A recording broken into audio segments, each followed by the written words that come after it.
Jo, kommt gerne rein. Ich bin Astrid, gerne zeige ich euch mein Modulhaus. Kommt mit.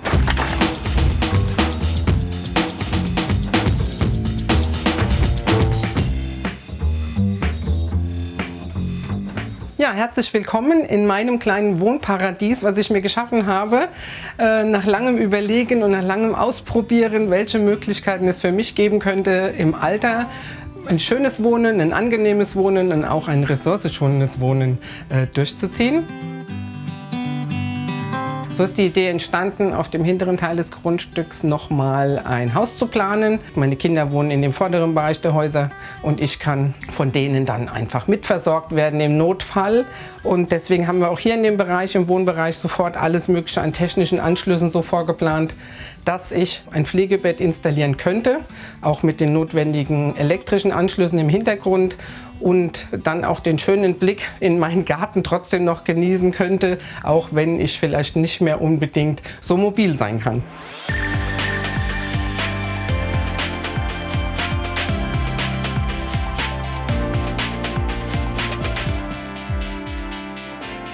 Entstanden sind jetzt hier ca. 30 Quadratmeter, die im ersten Moment vielleicht wirklich wenig erscheinen von der Zahl. Und die sind dann aufgeteilt in mehrere Räume. Durch diese Offenheit ist jetzt auch wirklich geschafft worden, dass viele, wenn sie reinkommen, sagen, oh, das haben wir uns viel kleiner vorgestellt. Das Haus ist so konzipiert, dass es möglichst wenig Wärmeverluste hat, indem es halt hoch isolierte Außenwandbereiche hat und Heizung läuft über eine elektrische Fußbodenheizung, was hier auch in dem Fall durch eine hohe Isolierung einen guten Wirkungsgrad hat. In diesem Wohnbereich mit diesem wirklich opulenten Sofa für dieses kleine Haus, wo ich auch gedacht habe, okay, ist vielleicht ein bisschen zu groß. Ich habe aber meine Bestandmöbel natürlich mitnehmen wollen, um auch da ressourcenschonend zu sein. Dieses Sofa ist quasi wirklich mein Lebenszentrum, weil da findet wirklich alles drauf statt. Ja, Besuch, ich arbeite da viel, auch in meiner Freizeit, ob man einen Laptop hat, ob man irgendwelche Bücher daneben legt. Also es ist wirklich auch so eine komfortable Wohlfühlzone in diesem Haus geworden.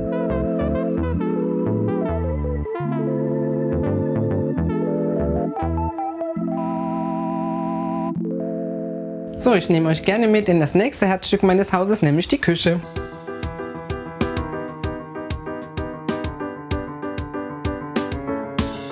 Angefangen bei der Küchenplanung war natürlich die Schwierigkeit auch von dem Modul, dass ja bestimmte technische Voraussetzungen gegeben sind von Leitungsführung und so weiter. Das heißt, die Leitungswege können nicht so weit sein und von daher war die Herausforderung auf dieser Fläche jetzt auch alles so unterzubringen, dass ich auch sagen kann, ich fühle mich mit der Küche wohl und das bietet mir den Komfort, den ich mir so vorgestellt habe.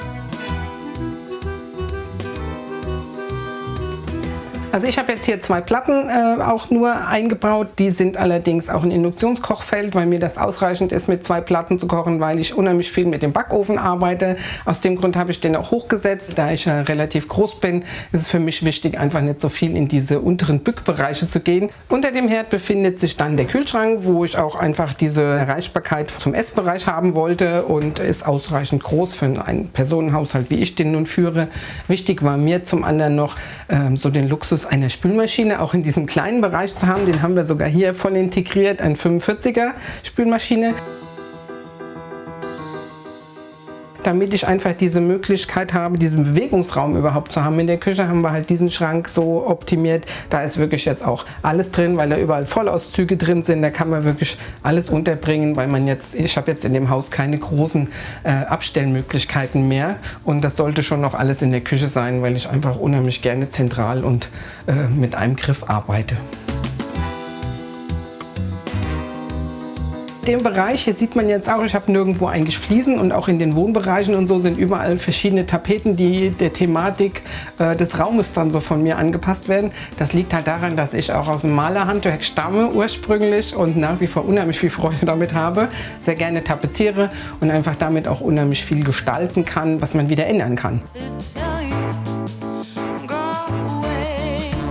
Wichtig ist dabei, Mut zu haben, seine Idee umzusetzen und auszuprobieren, weil man kann ja nicht mehr als es verkehrt machen. Dann fängt man wieder von vorne an. Papier ist geduldig. Auch eine Tapete ist nur ein Papier in der Regel. Gegenüber von der Küche befindet sich jetzt auch hier direkt natürlich der kleine Essplatz, der nur für 2 Personen im Standard ausgelegt ist.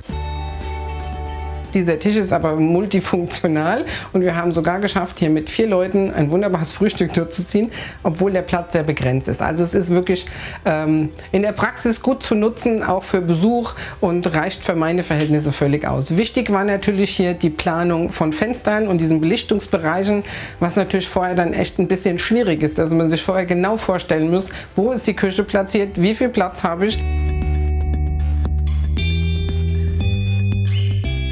Der Vorteil an der Modulbauerei ist natürlich, dass ich einen fixen Kostenrahmen habe. In meinem Fall liegen wir so für diese Ausstattung ohne Küche und diese Ausbauten, die ich nachträglich gemacht habe, so bei roundabout 75.000 €. Im heutigen Bereich ist es halt nicht mehr die Herausforderung, die Modulhäuser oder auch ein Haus mit seinem Angebot zu kriegen, sondern so die Nebenarbeiten, die in Einzelgewerken vergeben werden, was auch sonst in der herkömmlichen Bauweise im Moment wirklich ein schwieriges Problem ist zu lösen mit diesen ganzen Handwerkern, die halt einfach nicht mehr verfügbar sind, und man ist halt dadurch auch nicht mehr planungssicher. Hier in meinem Bereich war es ja auch so, dass diese Grundstücksanbindung nicht da war. Es war ja vorher nur eine Wiese, das heißt die ganzen Anschlüsse vom Grundstück wie Abwasser, Wasser, Stromleitung musste ja noch gemacht werden, und die ganze Technik liegt in diesem Schacht, der 60 x 60 cm ist.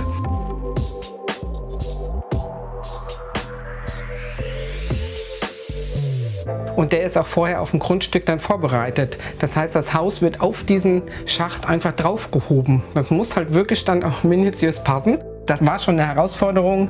Auch für mich als Bauherrin war es eine unheimlich spannende Geschichte. Und hier in dem Bereich sind jetzt auch alle elektrischen Leitungen vorgezogen. Das Haus hat auch eine Vorbereitung für eine Installation einer Photovoltaik auf dem Dach, weil ja die Dachfläche auch Richtung Süden geht. Als nächstes nehme ich euch jetzt mit in meinen Arbeitsbereich, ein ganz wichtiger Teil meines Lebens, der hier an diesem kleinen funktionalen Möbel stattfindet, muss man sagen, im Flurbereich. Der Vorteil hieran ist, dass ich wirklich die ergonomische Arbeitshöhe haben kann. Arbeiten im Stehen, Arbeiten im Sitzen, und dieses Möbel bietet mir halt eben die Möglichkeit, durch den Stuhl, den ich rausziehen kann, und dieses Unterteil kann ich mir hier eine voll funktionsfähige Arbeitsfläche schaffen. Ich kann es einfach wieder zusammenschieben. Die Technik bleibt da drunter. Alle Kabel sind unter dem Schrank verlegt. Der Stuhl kommt wieder rein und schon hat man wieder einen Flur, der wirklich ausreichend ist, um die hinteren Räume zu erreichen. Ja, jetzt waren wir ja fast schon beim Arbeiten im Bad, aber jetzt nehme ich euch wirklich mit rein in das Bad.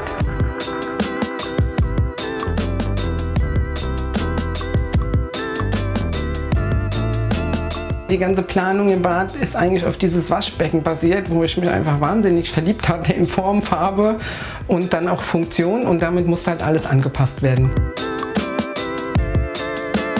Diese nachträgliche Feintuning-Arbeit habe ich natürlich erst nach Anlieferung des Hauses gemacht. Das Haus war dann quasi in einem Zustand, dass alle Wände weiß waren. Die Überraschung stand halt morgens schon um 6 Uhr in der Früh auf der Straße. Und es war super spannend, in dem Moment zu sehen. Erstmal wurde es das erste Mal aufgeschnitten. Das war der erste Moment, so Enthüllung, wie sieht es wirklich mal vor Ort aus, die Außenwand. Und in meinem Schwedenrot, wie ich es mir gewünscht habe. Und es war schon ein toller Moment.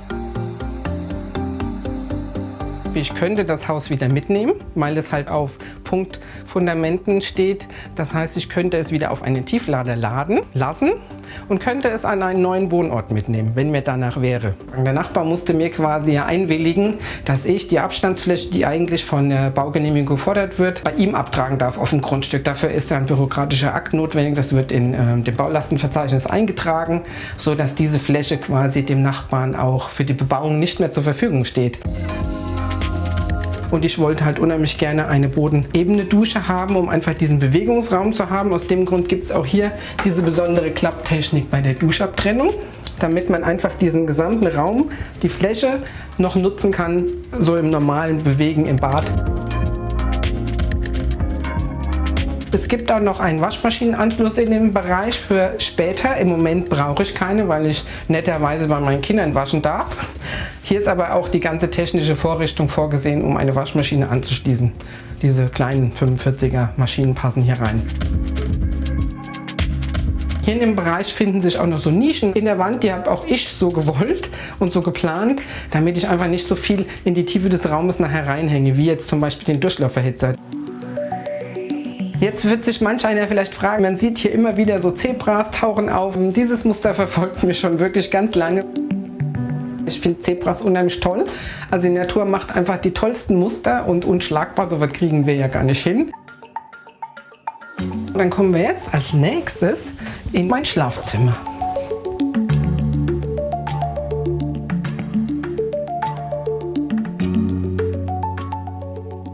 Jetzt haben wir hier das wirklich sehr kleine Schlafzimmer. Für die meisten Menschen unvorstellbar, dass ich selbst hier noch mein ganzes wirklich Inventar untergebracht habe, nämlich das, was ich schon hatte. Es ging mir auch im Bauen ja darum und in der Nutzung hier, dass ich möglichst meine Möbel und meine Dinge, die ich im Leben schon hatte, auch mitnehme und nicht alles neu mache.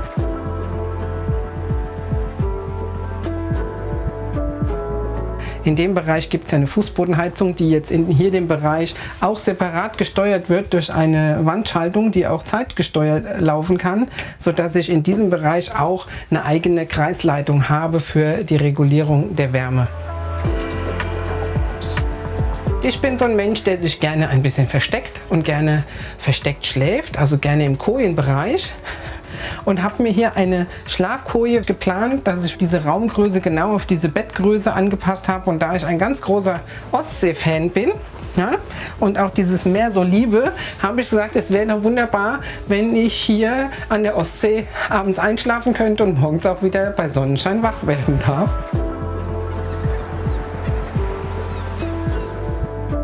Jetzt haben wir im Innenbereich eigentlich alles gesehen. Jetzt würde ich euch gerne noch mit nach draußen nehmen, um euch den Sommerbereich zu zeigen.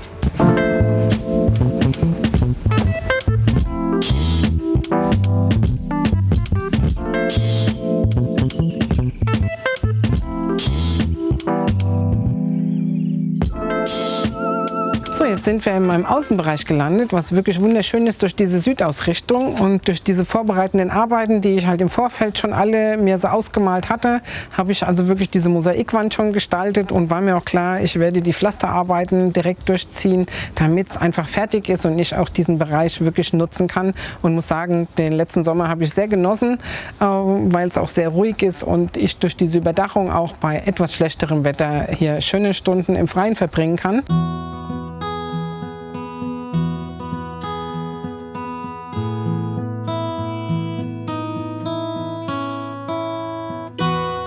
Es war eine schwierige Reise in vielen Teilen der Strecke, weil es einfach auch wahnsinniger Planung bedarf und es gibt viele, viele Anbieter, bis ich mich entscheiden konnte und mein Bauchgefühl auch ja gesagt hat. Hat ein bisschen gedauert, aber ich bin nach wie vor sehr glücklich und habe die richtige Entscheidung getroffen, da bin ich mir ziemlich sicher und muss sagen, die Reise hat sich gelohnt. Ich würde es immer wieder so machen.